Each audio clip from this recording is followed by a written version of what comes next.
یاد رکھو سنت رسول میں فائدے ہی فائدے ہیں۔ حضور علیہ الصلوۃ والسلام کی سنتوں پر عمل کرنے میں دنیا اور آخرت کی کامیابی ہے۔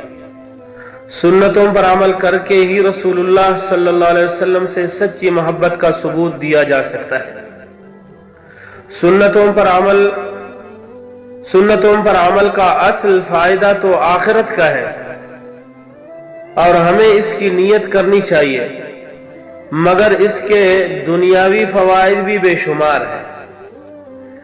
جدید سائنس نے سنتوں کے عجیب و غریب فوائد کا کھوج لگایا ہے، جن میں سے چند میں آپ حضرات کو سنا دیتا ہوں۔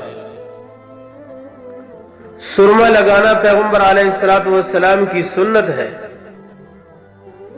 یہ آنکھوں کو بے شمار امراض سے بچا دیتا ہے۔ وضو میں مسح کرنے سے آدمی پاگل پن اور لو لگنے سے بچ جاتا ہے۔ وضو کرنے سے نمازی کان، ناک اور گلے کے امراض سے محفوظ رہتا ہے۔ نماز میں سلام پھیرنے سے اعصاب اور دل کے امراض کم ہو جاتے ہیں۔ سجدہ کرنے سے نگاہ تیز، دماغ طاقتور اور چہرہ خوبصورت رہتا ہے۔